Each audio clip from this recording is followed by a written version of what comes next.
दोस्तों आज की इस वीडियो में हम बात करने वाले हैं एक विराग दास नाम के व्यक्ति के बारे में, जो कि अपने आप को परमात्मा का कृपा पात्र संत बताता है। तो उनका काम है कहना और हमारा काम है परखना। हम वासी वह देश के आदि पुरुष का खेल, दीपक जले अगम्य का, बिन बाती बिनती। और जो दावा करता है कि मैं जो मंत्र दूंगा, जो ज्ञान दूंगा, उससे ही परमात्मा मिलेगा, उससे ही अमर लोक जाया जाएगा। अब रामपाल जी अगर सदगुरु कबीर साहब है तो उनका परीक्षा लीजिए, समझ रहे हैं कि नहीं? उनको भी एक कुएं में बढ़िया से नोकीले हथियार गड़वाइए और गड़वा करके उनको ढकेलिए, उसमें देखिए बचते हैं कि नहीं। आप लोगों को चाहिए कि अगर रामपाल को लोग मान रहे हैं कि रामपाल परमात्मा है, तो एक कढ़ाई में बढ़िया तेल खुलाइए, रामपाल जी को बैठा लिए। तो हमें सत साहब नहीं करना चाहिए।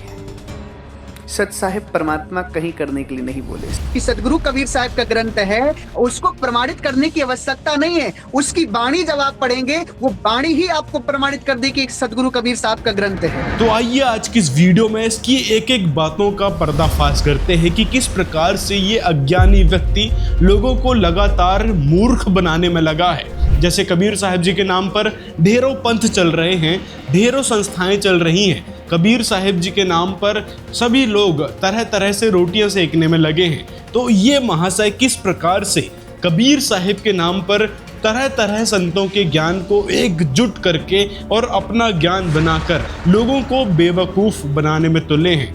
जैसे इन्होंने कुछ ज्ञान तो संत रामपाल जी महाराज जी से लिया, कुछ ज्ञान मधु परमहंस रांझिड़ी वाले से लिया, कुछ ज्ञान नितिन दास से ले लिया आत्म ज्ञान के बारे में। उस नितिन दास की वैसे संत रामपाल जी महाराज जी ने धोती सी धो रखी है। उस नितिन दास के एक एक काली चिट्ठी की पोल किस प्रकार संत रामपाल जी महाराज ने खोली है, उसका वीडियो का लिंक आपको डिस्क्रिप्शन में मिल जाएगा।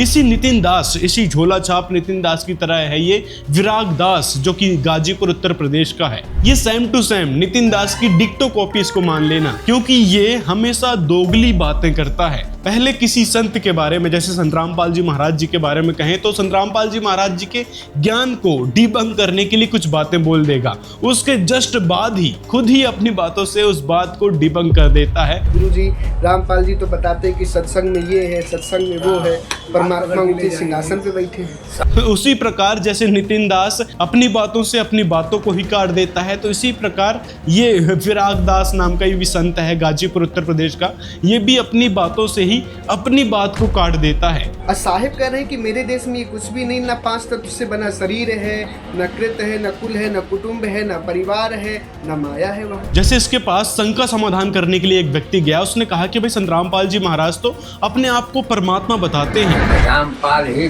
कबीर साहब बन के आए। हाँ वही परमात्मा, वही परमात्मा। ठीक है, तो सभी लोग कह रहे हैं। देखिए कल की बन रहे हैं उनकी। अब देखिए, अब लोगों ने कह दिए कि रामपाल ही परमात्मा है, सदगुरु कबीर साहब हैं, तो उनका काम है कहना और हमारा काम है परखना, विवेक करना, उसे विचार करना। अब जैसे आपको किसी ने राह चलते पकड़ा दिया सोना कि हाँ भाई ये लीजिए सोना, हम आपको असली दे रहे हैं, तो आपके अंदर ये होगा ना कि इसको परख लिया जाए असली है कि नकली है। उसको परखने के लिए आप क्या करते हैं? तपाते हैं, समझ रहे हैं? वो तपाने से पता चल जाता है सोना असली है कि नकली है। उसी तरीके से आपको रामपाल जी के लिए बता दिया कि रामपाल असली परमात्मा है, तो अब उसको आप परखिए कि सदगुरु कबीर साहब और रामपाल जी में क्या तालमेल बैठ रही है। नहीं बैठ रही। सदगुरु कबीर साहब माता के गर्भ से नहीं आए थे, रामपाल जी माँ के गर्भ से आए हैं। सदगुरु कबीर साहब को 52 कसनी ली गई, सदगुरु कबीर साहब को कुछ नहीं हुआ। सदगुरु कबीर साहब को 7 तालों के अंदर बादशाह सिकंदर के गुरु शेख तकी ने बंद करवाया था, अब वो बाहर टहल रहे थे। मतलब यहाँ से इसकी बेवकूफ़ी को समझो। जैसे ये कह रहा है कि संत रामपाल जी महाराज यदि कबीर साहब हैं तो उनको उनकी तरह लीला करनी चाहिए। जैसे कबीर साहब ने 52 कसनी करी थी, 52 प्रकार के चमत्कार दिखाए थे, तो सेम एज इट इज चमत्कार इस समय भी दिखाना चाहिए उनको। मतलब सारा काम इसके हिसाब से चलेगा, कबीर साहब इसके हिसाब से चलेंगे कि कबीर साहब ने क्या करना चाहिए, केवल यही बता पाएगा।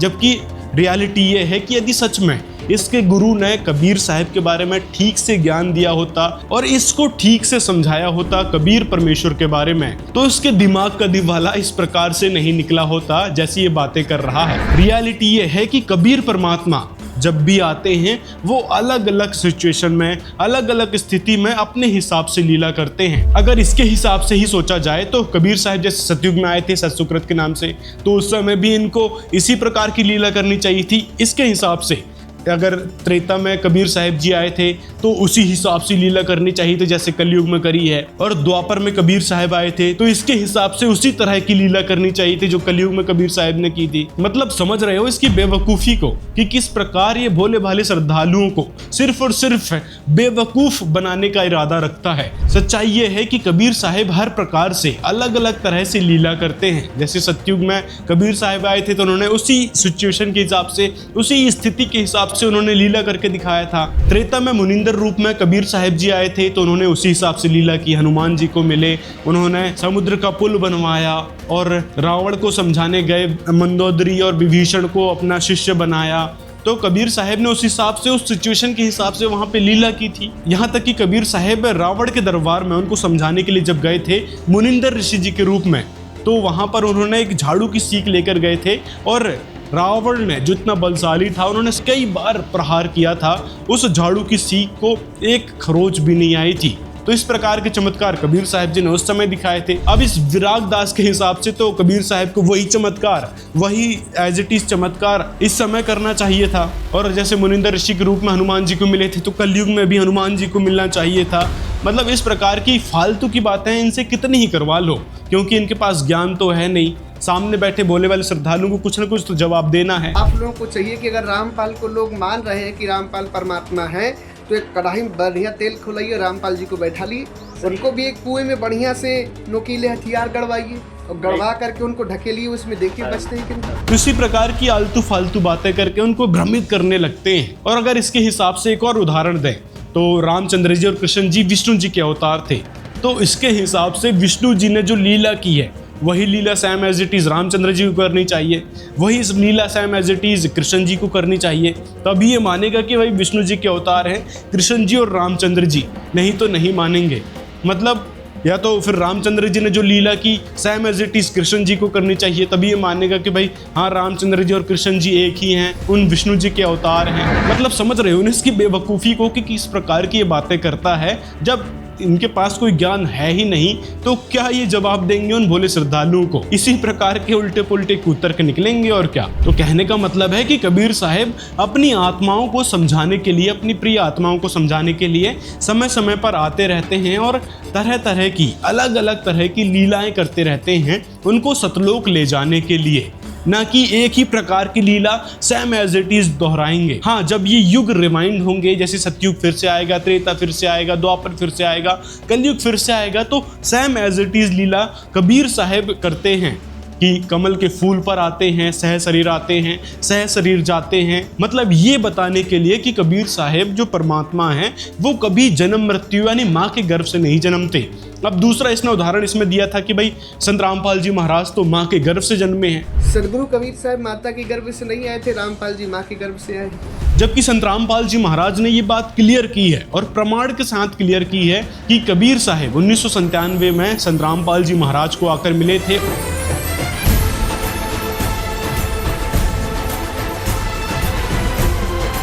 कबीर साहब ने संत रामपाल जी महाराज के इस रूप को, जो शरीर था उस समय 1997 में, उस शरीर को एज इट इज सतलोक भेज दिया था। संत रामपाल जी महाराज संध्या आरती में बताते हैं कि तेरा रामपाल अज्ञान किया सत्यलोक का वासी। मतलब कबीर साहब ने संत रामपाल जी महाराज को सतलोक में भेज दिया है। और ये संध्या आरती आज से नहीं, बहुत पहले से हम करते आ रहे हैं। और संत रामपाल जी महाराज जी के रूप में फिर कबीर परमेश्वर स्वयं इस धरती पर आज हमारे समक्ष लीला कर रहे हैं। संत रामपाल जी महाराज जी के रूप में कबीर परमात्मा ने जिस प्रकार इस ज्ञान को आगे बढ़ाया है, जिस प्रकार उन्होंने संघर्ष किया है और जिस प्रकार उन्होंने लीला की है, वो केवल कबीर साहिब ही कर सकते हैं। कबीर साहिब की यही बहुत बड़ी पहचान होती है।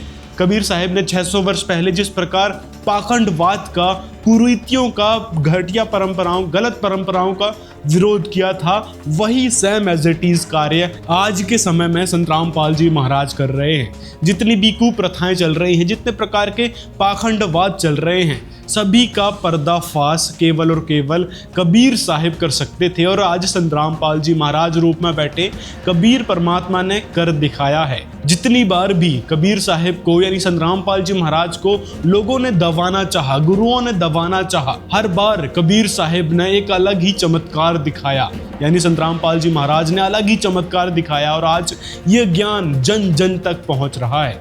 और यही पहचान होती है, यही असली पहचान होती है कबीर परमात्मा की, कि परमात्मा कबीर साहिब का जो ज्ञान है वो कभी रोके नहीं रुकता। कबीर साहिब ने 600 वर्ष पहले जो संघर्ष झेला था, आज वही संघर्ष संत रामपाल जी महाराज के साथ हो रहा है। लेकिन उस सिचुएशन के हिसाब से उस समय ना तो कोई मीडिया था ना कुछ था, तो उस समय कबीर साहिब तरह तरह से लीला कर दिया करते थे, चमत्कार दिखा दिया करते थे। लेकिन आज के समय में यदि कोई छोटा सा भी चमत्कार दिखा दिया जाएगा तो लोग पीछे पड़ जाते हैं। और 600 वर्ष पहले कबीर साहिब जी ने ये सब चीज करके दिखा दिया था, कई तरह के चमत्कार करके दिखा दिए, कई प्रकार की लीलाएं करके दिखा दी, लोगों को समझाने के लिए अलग अलग तरह का ज्ञान देकर देख लिया। लेकिन अंत में क्या हुआ, जो 64 लाख शिष्य थे कबीर परमात्मा के, एक लीला पर, एक परीक्षा पर उन्होंने सभी 64 लाख शिष्यों ने कबीर साहिब का साथ छोड़ दिया, क्योंकि वो ज्ञान ही नहीं समझे थे।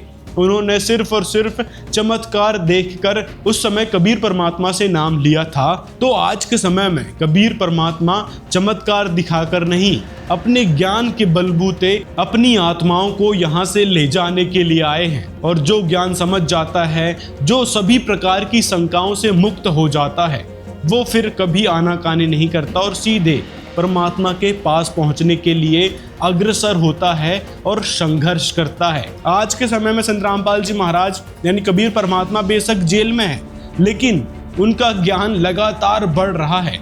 उनकी विचारधारा कोई रोक नहीं पा रहा है, उनकी विचारधारा लगातार बढ़ते जा रही है। और आज समाज सुधार के अनोखे कार्य संत रामपाल जी महाराज द्वारा किए जा रहे हैं। कबीर साहिब भक्तों को सुख दे रहे हैं, बड़ी से बड़ी बीमारी, घर कलेश, आर्थिक तंगी, हर प्रकार की मुसीबत से छुटकारा दिला रहे हैं।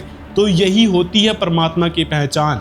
आज उनके किसी भी शिष्य के पास चले जाओ, किसी भी प्रकार से जब वो नियम मर्यादा में रहकर परमात्मा की भक्ति विश्वास के साथ करता है, तो उस पर किसी भी प्रकार का दुख परमात्मा रहने नहीं देते। ये बात संत रामपाल जी महाराज गारंटी के साथ कहते हैं। तो शायद इससे आपकी शंका का निवारण हो गया होगा कि कबीर साहिब किस प्रकार इस समय संत रामपाल जी महाराज जी के रूप में आए हैं। संत रामपाल जी महाराज बेशक माता पिता से जन्मे थे, लेकिन उनका जो शरीर था 1997 में सह शरीर संत रामपाल जी महाराज जी को सतलोक भेज दिया था। उसके बाद कबीर साहिब स्वयं जो सीधे सतलोक से आए थे, उन्होंने संत रामपाल जी महाराज जी का रूप बनाया और आज वो लीला कर रहे हैं। तो ये वाणी कबीर साहिब यानी संत रामपाल जी महाराज पर ही फिट बैठ रही है, क्योंकि वो माता के गर्भ से नहीं जन्मे, सह शरीर इस धरती पर आए थे और अभी लीला कर रहे हैं। अब इस विराग दास को तो सतलोक के बारे में तक नहीं पता। अब ये 11वें द्वार के बारे में बता रहा है कि भाई 11वें द्वार के आगे सीधे सतलोक पहुंच जाओगे आप।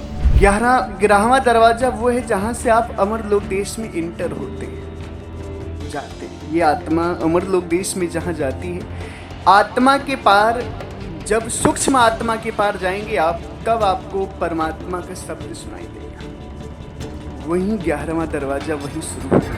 जबकि संत रामपाल जी महाराज जी ने क्लियर किया है कि 12वें द्वार के पार सतलोक लगता है। 11वां द्वार तो काल के लोक से निकलने वाला है, जो 7 संग ब्रह्मांडों में जाता है। और 11वां द्वार तो काल के ही जाल में है। जिस 11वें द्वार की वो उन्हें पता ही नहीं क्या है, बोला सुरती में है, सुरती में 11वां द्वार। सुरती तो द्वार के अंदर से पार होएगी। इन्हें खक नहीं पता, ज्ञानिया ने मूर्ख बना रहे जनता को। अब क्या पता है कि 12वां द्वार है। 11वां द्वार जो है 21 ब्रह्मांड है इस काल के। 21 ब्रह्मांड को पार करके और 7 संग ब्रह्मांड हैं उस अक्षर पुरुष के। उस अक्षर पुरुष के लोक में प्रवेश होते हैं उस सर पुरुष के लोक से। तो वो है 11वां द्वार जो अक्षर पुरुष के लोक में प्रवेश कराओगा। लेकिन अक्षर पुरुष के लोक में फिर हम यहीं रह गए। पार नहीं हो सके, तो फिर 12वां द्वार है जो 7 शंख ब्रह्मांड काल के पार करके और सतलोक में प्रवेश करता है। वहाँ इन सब जगह लोक लगे हुए हैं और इस सतनाम के बगैर वो खुल नहीं सकते। तो वहाँ 12वें द्वार में को पार करके वो सतलोक है, वो स्थान है जहाँ जाने के बाद फिर लौटकर प्राणी संसार में कभी नहीं आते। उनका जन्म और मरण का दीर्घ रोग समाप्त हो जाता है। असंग जन्म तन मर्त्या होगे, जीवित क्यों ना मरे रे, और 12 मध्य महल मठबो रे। 12वां द्वार पार करके वहाँ वो मठ है, वो स्थान है, बहुर ना दे धरे रे, जहाँ जाने के बाद फिर लौटकर कभी संसार में यहाँ नहीं आते। ये मिट्टी की देह प्राप्त नहीं होती, वहाँ तो नूरी शरीर मिलता है। तो यहाँ से आप समझ सकते हैं कि इसको कोई ज्ञान नहीं है। मधु परमहंस जो रांझड़ी वाला है, जो जम्मू वाला है, उसने भी 11वीं खिड़की 11वां द्वार का ढिंडोरा पीटा था। तो सेम एज इट इज वही ज्ञान इसने भी दोहराना चाहा है कि सतलोक तो देखो 11वें द्वार के पार आता है, जबकि रियलिटी क्या है वो कबीर साहब ने अपनी वाणी में ही बताई है कि 12वें द्वार के बाद सतलोक शुरू होता है। इसके बाद इसने कहा था कि सत साहिब नहीं, साहिब बंदगी हमने बोलना चाहिए, सत साहिब नहीं बोलना चाहिए। तो हमें सत साहब नहीं करना चाहिए। सत साहिब परमात्मा कहीं करने के लिए नहीं बोले। साहब कहे हैं अपनी वाणी में, कर बंदगी विवेक की भेष धरे सब कोई, वह बंदगी वही जान दे जहां शब्द विवेक न आए। साहब कह रहे हैं बंदगी विवेक की करो, ज्ञानी की बंदगी करो। साहब सत साहिब कहने के लिए तो बोले नहीं, साहब तो कह रहे हैं बंदगी करो। जबकि इस वाणी से कहीं ये क्लियर नहीं होता कि कबीर साहब ने केवल साहिब बंदगी करने के लिए कहा है कि भाई सत साहिब मत बोलो, साहिब बंदगी बोलो। जबकि कबीर साहिब इस वाणी में कह रहे हैं कि हमने उस परमात्मा की बंदगी करना चाहिए, उस परमात्मा की भक्ति करना चाहिए। किस परमात्मा की? उस सच्चे परमात्मा की, उस सत्य साहिब की, उस अविनाशी परमात्मा की हमने भक्ति करना चाहिए। लेकिन ये अपनी बेवकूफ़ी जाहिर कर रहा है उन भोले भाले लोगों के सामने कि देखो सत साहिब नहीं, हमने साहिब बंदगी कहना चाहिए। और जिस वाणी का ये उदाहरण दे रहा है वो वाणी इसकी बातों से कहीं तक मेल नहीं खाती। तो यहाँ से इसके दोगलेपन को भी आप समझ सकते हैं कि अपने आप को स्वयंभू गुरु बनाने के चक्कर में ये लगातार भ्रामक बातें, जहाँ जो वाणी फिट भी नहीं बैठ रही है, उन वाणियों को फिट करने की, जबरदस्ती फिट करने की कोशिश में लगे रहते हैं। कबीर साहब कह रहे हैं बंदगी करो, तो परमात्मा की बंदगी करने के लिए कहे हैं, ना कि साहिब बंदगी बोलने लग जाओ और वही बंदगी हो गई। मतलब कहने से बंदगी हो जाएगी क्या? थोड़ा दिमाग भी लगा लिया करो। मतलब अपने आप को स्वयंभू गुरु बन बैठे हो और अमर लोक जाने का दावा करते हो, अमर लोक भेजने का दावा करते हो, लेकिन आपको यही नहीं पता कि साहिब बंदगी का क्या मतलब है, कबीर साहिब जी ने जो वाणी बोली है उसका क्या मतलब है, और लगे हैं लोगों को बेवकूफ़ बनाने। अब एक वीडियो देखिए, इसमें इन्होंने कहा कि भाई हमने जो यहाँ पे रह रहे हैं ना, इसका कोई कर्जा किसी को नहीं उतारना पड़ेगा, परमात्मा सब कुछ कर देगा। और एक और बात सुनिए, ये ब्रह्म निरंजन ब्रह्मा विष्णु महेश ये कुछ आपका नहीं बिगाड़ पाएंगे। वैसे ब्रह्मा विष्णु महेश तो मर के 84 में गए, वो तो अब है नहीं। लोग एक कल्पना करते हैं, लोगों की एक विश्वास है कि नहीं ब्रह्मा विष्णु महेश हैं, बाकी ब्रह्मा विष्णु महेश की शरीर छूट गई, अब वो 84 में पता नहीं किस योनि में है। उनसे तो डरना ही नहीं। दूसरी चीज, ब्रह्म निरंजन भी आपका कुछ नहीं बिगाड़ सकता, उसकी कोई कर्जा उतारने की आवश्यकता नहीं। जब आप डायरेक्ट परमात्मा की भक्ति कर रहे हैं तो परमात्मा से बड़ा शक्तिशाली धरती पर या कहीं कोई भी नहीं। इसका कहने का मतलब है कि जो ब्रह्मा विष्णु महेश है ना, वो सभी मर चुके हैं, अब कोई ब्रह्मा विष्णु महेश नहीं है। मतलब इसकी बेवकूफ़ी आप देख रहे हो कि किसके पास किस प्रकार का ज्ञान और किस आधार पे ये बातें कह रहा है। जो बेचारे भोले भाले श्रद्धालु इसको सुनते हैं, इसको गुरु मान बैठे हैं, क्या सोचकर इसको गुरु बनाया होगा। इसको यही नहीं पता कि भाई ब्रह्मा विष्णु महेश क्या चीज़ हैं, ये 3 गुण क्या चीज़ हैं, इसके बारे में तक इसको नहीं पता। कह रहा है कि भाई ब्रह्मा विष्णु महेश तो मर चुके हैं, उनसे कोई लेना देना नहीं है। सुनिए जरा एक बार और। वैसे ब्रह्मा विष्णु महेश तो मर के 84 में गए, वो तो अब है नहीं। तो मतलब ब्रह्मा विष्णु महेश हैं ही नहीं, ये कल्पना मानता है ब्रह्मा विष्णु महेश को। जबकि कबीर साहिब जी ने उनके मंत्र बताए हैं, उनके लोक से जाने की विधि बताई है, किस प्रकार उनके कर्ज को उतारना है उसके बारे में बताया है। इसको यही नहीं पता, 3 गुणों के बारे में इसको नहीं पता, 5 तत्वों के बारे में इसको ढंग से नहीं पता, तो ये गुरु क्या खाक होगा। जबकि रियलिटी ये है, संत रामपाल जी महाराज जी ने बताया है कि ब्रह्मा विष्णु महेश यानी रजगुण ब्रह्मा, सदगुण विष्णु, तमगुण शिव जी, ये एक पदवी है। बेशक उनका जन्म मृत्यु होता है ब्रह्मा विष्णु महेश का, लेकिन जो पदवी है वहाँ पर फिर दूसरी आत्माओं को बिठाला जाता है। ये सारा जो कार्यभार यहाँ पर चल रहा है, रजगुण से उत्पत्ति होती है, सतगुण से पालन पोषण होता है और तमगुण से संहार होता है। तो ये सारा जो यहाँ कार्य चल रहा है, ये तीनों गुण देख रहे हैं और इनके कर्ता धर्ता कौन है? ये ब्रह्मा विष्णु महेश। ब्रह्मा विष्णु महेश जी की जो ये पदवी है, यहाँ पर लगातार आत्माएं बदलती रहती हैं। जैसे ये पदवी है, ये समझ लो ब्रह्मा विष्णु महेश जी की पदवी है, अब इनकी डेथ होगी तो दूसरी आत्मा को यहाँ पर भेज दिया जाएगा, मतलब फिर से वो जन्म होगा उसका, फिर वो बड़ा होगा और इस प्रकार से इनका जन्म मृत्यु चलता है। ना कि भाई ब्रह्मा विष्णु महेश के स्थान पे कोई नहीं रहेगा, एक बार वो उनकी डेथ हो गई तो खाली हो गए स्थान। तो समझ लो इसकी बेवकूफ़ी को कि इसने कहाँ से और क्या ज्ञान सुना होगा, क्या ज्ञान समझा होगा और क्या ज्ञान लोगों को देता होगा, जब उसको 3 गुणों की रियलिटी तक नहीं पता, 3 गुणों के बारे में तक नहीं पता, और फिर कहता है कि भाई ब्रह्मा विष्णु महेश का कर्जा तो नहीं उतारना है, ना ही ब्रह्म का कर्जा उतारना। दूसरी चीज, ब्रह्म निरंजन भी आपका कुछ नहीं बिगाड़ सकता, उसकी कोई कर्जा उतारने की आवश्यकता नहीं। जब आप डायरेक्ट परमात्मा की भक्ति कर रहे हैं तो परमात्मा से बड़ा शक्तिशाली धरती पर या कहीं कोई भी नहीं। तो सुनिए, संत रामपाल जी महाराज जी ने रियलिटी बताई है कि ये ब्रह्मा विष्णु महेश और निरंजन वगैरह का कर्जा देना क्यों है, काल ब्रह्म का कर्जा देना क्यों है। अब जैसे हम अपने तरफ से किसी का कर्ज उतारने की चेष्टा करते हैं तो वो अपने हिसाब से उतरे तो उतरे, ना भी उतरे। और जब हम समर्थ की शरण, कोई सेठ की शरण ले लें और उसको हम अपना दुखड़ा रोते हैं तो वो उसको कहता भी ठीक है, यहाँ मजदूरी कर मेरा, और जिसका कर्जा तू दे दे, ले पैसे दे। जहाँ 20 का कर्जा था उसे एक ने तार दिया और उसे एक का रह गया, और वहाँ तनख्वाह भी अधिक दे रहा है तो जल्दी मेरे से भी क्लियर हो जाएगा। तो हम इस परमपिता की शरण में आने के बाद आपका लेन देन जो भी है वो आपका शीघ्र सुलट जाएगा। और जैसे कई बार, अब जैसे आजकल पॉलिसी चल रही है, बहुत से राज्यों में सब्सिडी दे देते हैं 80%, 40-60%। जैसे लोन आपका कर्जा है 1 लाख रुपया, 60,000 माफ़ कर दिए, 40 रह गया।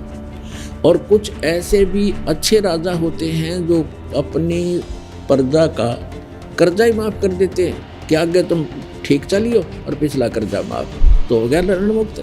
तो इसी प्रकार ये समर्थ परमात्मा कबीर जी आपके पिछले जो लेन देन सबको माफ़ कर देगा।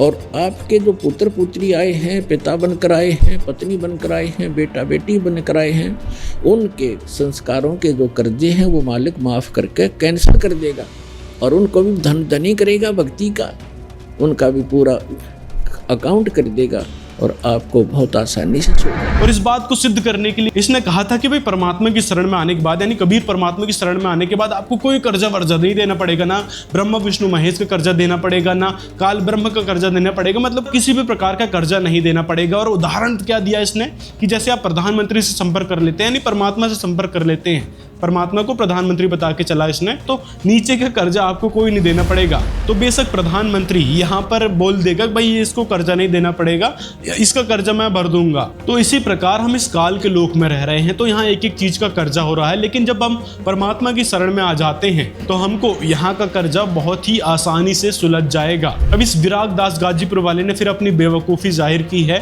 तत्वदर्शी संत के विषय में। सुनिए जरा इसने तत्वदर्शी संत के विषय में क्या कहा है। पहले तो कर लेना, कमल को खिला लेना, ये एक बहुत बड़ी वो है, और जो ऐसा कर लेता है उसे संसार में तत्वदर्शी की उपाधि दी जाती है। यानी शरीर के तत्वों का जो ज्ञान कर लेता है, शरीर में जो ब्रह्मांडी शब्द इनका जो ज्ञान कर लेता है, उसको जो है तत्वदर्शी की उपाधि दी जाती है। मगर हाँ, एक चीज है कि जो इन तत्वदर्शी होता है वो अमर लोक देश नहीं जा पाता है, वो इस शरीर में ही साधना करता है और अंत में शरीर छूटने के बाद 84 जाके फिर शरीर धारण कर लेगा। कहता है कि भाई तत्वदर्शी संत का मोक्ष नहीं होगा, वो फिर यहीं 84 लाख योनि में भटकेगा। मतलब इस स्वयंभू संत विराग दास को तत्वदर्शी संत के बारे में नहीं पता, तो इसने शायद गीता भी नहीं पढ़ी होगी और अपने आप में बन गया ये संत, गुरु और सतलोक पहुंचाने वाला। रियलिटी में संत रामपाल जी महाराज ने बताया कि तत्वदर्शी संत होता कौन है। जैसे गीता अध्याय 4 के श्लोक 34 में लिखा है तत्वदर्शी संत के विषय में। इसमें गीता ज्ञानदाता कहता है कि उस ज्ञान को तू तत्वदर्शी ज्ञानियों के पास जाकर समझ, उनको भली भांति दंडोत प्रणाम करने से, उनकी सेवा करने से और कपट छोड़कर सरलता पूर्वक प्रश्न करने से वे परमात्मा तत्व को भली भांति जानने वाले ज्ञानी महात्मा तुझे उस तत्व ज्ञान का उपदेश करेंगे। मतलब समझ रहे हो, यहाँ पर गीता ज्ञानदाता को तक उस यथार्थ ज्ञान का, उस परमात्मा का यथार्थ ज्ञान नहीं है, इसलिए उन्होंने तत्वदर्शी संत की शरण में जाने के लिए कहा है। और उस तत्वदर्शी संत की पहचान भी बताई है गीता अध्याय 15 के श्लोक 1 में। अब तत्वदर्शी संत की पहचान 15वें अध्याय के प्रथम मंत्र में बताई है। देखिएगा श्रीमद् भगवद गीता और इसके अध्याय नंबर 15 अथ पंच 10वां अध्याय 15वां अध्याय।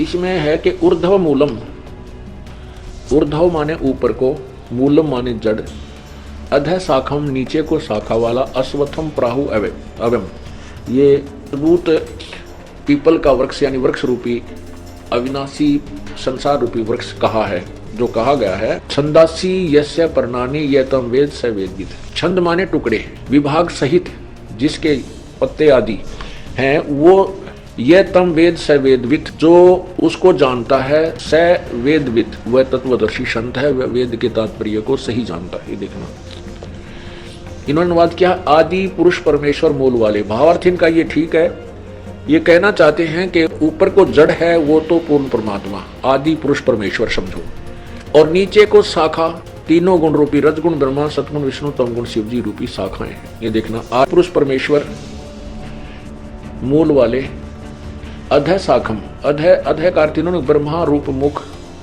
शाखा वाले लिख दिया, नहीं, अधः माने नीचे होता है। ये देखो इन्होंने खुद किया है, अधः माने नीचे, अधः माने नीचे। कौन से में?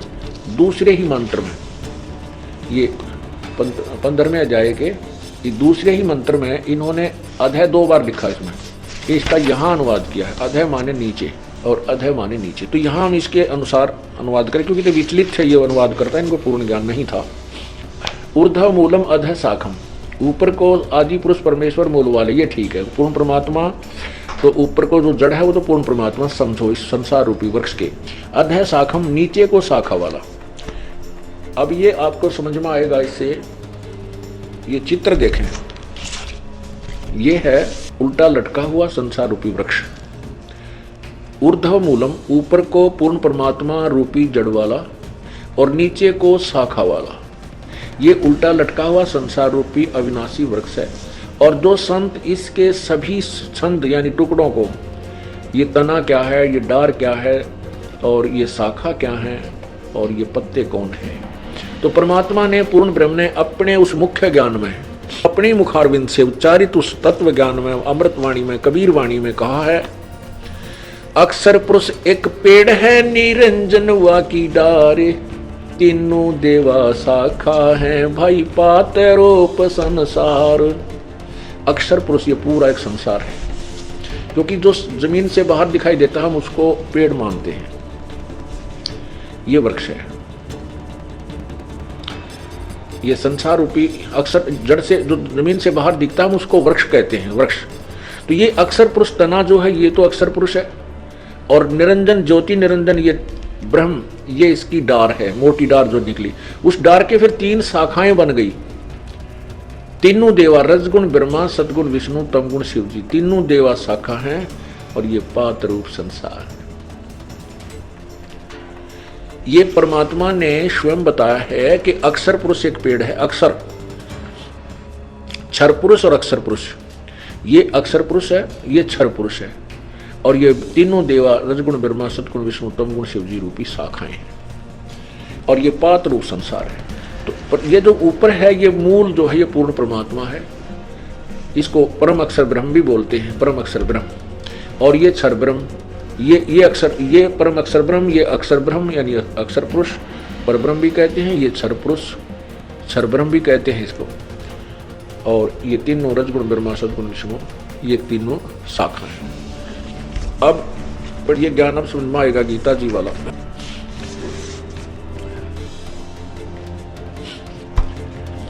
ये देखो अथ अंत 10वां अध्याय, ये प्रथम मंत्र 15 में जाएगा। प्रथम मंत्र आपको सुना रहा हूँ श्री गीता जी का।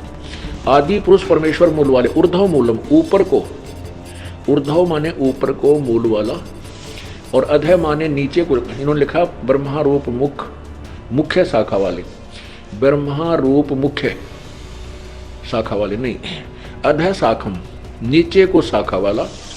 ये संसार रूपी पीपल के वृक्ष को अविनाशी कहते हैं। वेद जिसके पत्ते हैं, छंद माने टुकड़े होता है, छंदासी यस्य प्रणानी, और इसके छंद, इसके टुकड़े जो हैं वो अलग अलग विभाग हैं, उसके पत्ते आदि कई हैं। उस संसार वृक्ष को जो पुरुष, जो व्यक्ति मूल सहित जड़ से लेकर शाखाओं तक तत्व से जानता है, वह वेद के तात्पर्य को जानने वाला है। तब यह वेद उसको जो जानता है, वेद माने जानना भी होता है, ज्ञान होता है, स वेदविद, उस वह वेद के तात्पर्य को, अर्थात वो तत्वदर्शी संत है जो इन पूरे संसार रूपी वृक्ष के विभाग सहित बता देता है कि ये तना कौन है, ये जड़ कौन है, ये तना कौन है, ये डार कौन है, और ये शाखाएं क्या है, पत्ते क्या है तत्वदर्शी संत है। ये गीता जी अध्याय नंबर 15 के मंत्र 1 ने स्पष्ट कर दिया तत्वदर्शी संत की पहचान क्या है। उसको कहा है तत्वदर्शी संत, जो उल्टे लटके हुए संसार रूपी वृक्ष की पूरी जानकारी बता दे। और उस वृक्ष की जानकारी किसने बताई है? उस वृक्ष की जानकारी स्वयं कबीर परमात्मा ने बताई है। तो इसके हिसाब से तो भाई साहब फिर कबीर परमात्मा भी मोक्ष नहीं पा सकते हैं, 84 लाख योनि में जाएंगे फिर वो। कि जो इन तत्वदर्शी होता है वो अमर लोक देश नहीं जा पाता है, वो इस शरीर में ही साधना करता है और अंत में शरीर छूटने के बाद 84 जाके फिर शरीर धारण करता है। मतलब यहाँ से आप समझो कि इसके दिमाग का किस प्रकार से दिवाला निकल चुका है और किस प्रकार की भ्रामक बातें करके लोगों को लगातार अपनी मन गढ़ंत थ्योरी के हिसाब से अज्ञान परोस रहा है। इसी प्रकार फिर ये कबीर बीजक को ऑथेंटिक मानता है, प्रमाणित मानता है, कबीर साहिब का ग्रंथ मानता है, लेकिन कबीर सागर को ऑथेंटिक नहीं मानता। और जब इससे पूछा गया भाई कबीर बीजक को आप ऑथेंटिक मानते हैं तो उसका प्रमाण दो, फिर प्रमाण भी क्या देने लग रहा है, सुनिए जरा। जैसे दिल्ली का लाल किला बना है, ठीक है, तो मैं, आप मेरी बात का जवाब दीजिएगा, पहले सुन लीजिएगा पूरी बात। दिल्ली का लाल किला बना है और मैं आपसे प्रमाण मांगू कि इसका एक प्रमाण लाकर दिखाइए, मुझे एक सबूत दिखाइए कि दिल्ली का लाल किला बना है, किस सन में बना, उस सन का सबूत लाकर दिखाइए। आप दिखा सकते हैं? वीडियो आप दिखा देंगे उसका? हाँ बताइए। सदगुरु कबीर साहब का ग्रंथ कबीर चौरा, मेरी बात सुनिए, कबीर चौरा मठ से चला आ रहा है और उसको हम ही नहीं, सदगुरु कबीर साहब के पंथ के जितने भी विवेकशील संत हुए हैं सब लोगों ने उस ग्रंथ को माना है कि सदगुरु कबीर साहब का ग्रंथ है। उसको प्रमाणित करने की आवश्यकता नहीं है, उसकी वाणी जब आप पढ़ेंगे वो वाणी ही आपको प्रमाणित कर दे कि सदगुरु कबीर साहब का ग्रंथ है। अगर इसी हिसाब से देखा जाए तो धर्मदास जी ने जब कबीर साहिब जी को जो ज्ञान दिया है वो कबीर सागर में यथावत लिखा हुआ है और सारे अध्याय बने हुए हैं। अनुराग सागर जिसका जिक्र भी कर रहा था वो भी कबीर सागर का ही एक अध्याय है। तो कबीर सागर में जो भी ज्ञान लिखा हुआ है वो धर्मदास जी ने लिखा है। मतलब कबीर सागर धर्मदास जी और कबीर साहिब जी की वार्ता है, तो वो ऑथेंटिक क्यों नहीं हो सकता? अगर आप कबीर बीजक को ऑथेंटिक मान रहे हैं तो कबीर सागर को भी आपको ऑथेंटिक मानना पड़ेगा, क्योंकि उसमें भी कबीर परमेश्वर की वाणी लिखी हैं। मतलब जितनी भी वीडियोस इसकी देखी है मैंने, हर एक वीडियो में कहीं ना कहीं अपनी बेवकूफ़ी जाहिर करते रहता है और कहता है कि भाई मैं तो परम संत हूँ, मैं जो मंत्र दूंगा उससे ही आपको मोक्ष मिलेगा। इसको सार शब्द के बारे में तक नहीं पता। कहते भाई सार शब्द परमात्मा का पर्यायवाची नाम है, जबकि सार शब्द क्या चीज़ है वो ऑथेंटिक रूप से संत रामपाल जी महाराज जी ने बताया है। और किस प्रकार हमको मोक्ष प्राप्त होगा इसकी जानकारी भी केवल और केवल संत रामपाल जी महाराज ने ही दी है, ना कि इतने सारे जो 12 कबीर पंथ हैं और कई सारे लोग कबीर साहिब जी के नाम पर अपनी रोटी सेक रहे हैं। किसी को भी कबीर साहिब जी की ऑथेंटिक जानकारी नहीं है और ना ही उन्होंने कबीर साहिब जैसा कोई संघर्ष करके दिखाया है। कबीर साहिब जिस प्रकार 600 वर्ष पहले अपनी बेबाकी से हर प्रकार के पाखंडवाद का खंडन करते थे, हर प्रकार से सच्चाई जनता के समक्ष बताते थे, आजकल के कोई ऐसा गुरु बता दो जो सच्चाई लोगों को बताता हो, बस सुनी सुनाई और घिसी पिटी बातें बता देते हैं ताकि ये लोग नाराज भी ना हो, कोई विवाद उत्पन्न ना हो। जबकि कबीर साहिब उस समय 600 वर्ष पहले सच बोला करते थे और पाखंडवाद का लगातार विरोध करते रहते थे, जिसके कारण उन पर कई प्रकार की यातनाएं की गई थी। लेकिन हर बार परमात्मा चमत्कार दिखाया करते थे, सेम एज इट इज चमत्कार आज के समय में संत रामपाल जी महाराज दिखा रहे हैं। 2006 में करौथा कांड हुआ, उस समय संत रामपाल जी महाराज जी ने चमत्कार दिखाया, बाहर आए, फिर उनका ज्ञान लगातार दिनों दिन लगातार बढ़ रहा है। 2014 में फिर संत रामपाल जी महाराज जी को जेल में बंद किया गया, झूठी अफवाहें फैलाई गई, बदनाम करने के लिए ढेरों अफवाहें फैलाई गई, लेकिन फिर संत रामपाल जी महाराज फिर उभर के आ गए और आज देखो विश्व लेवल पर संत रामपाल जी महाराज जी का डंका बज रहा है। तो यहीं से आप समझ सकते हैं कि हु इज कबीर। संत रामपाल जी महाराज जी वह कबीर साहिब हैं। तो मिलते हैं अगले वीडियो में। यदि आपकी कोई राय हो तो कमेंट में हमें ज़रूर बताएं।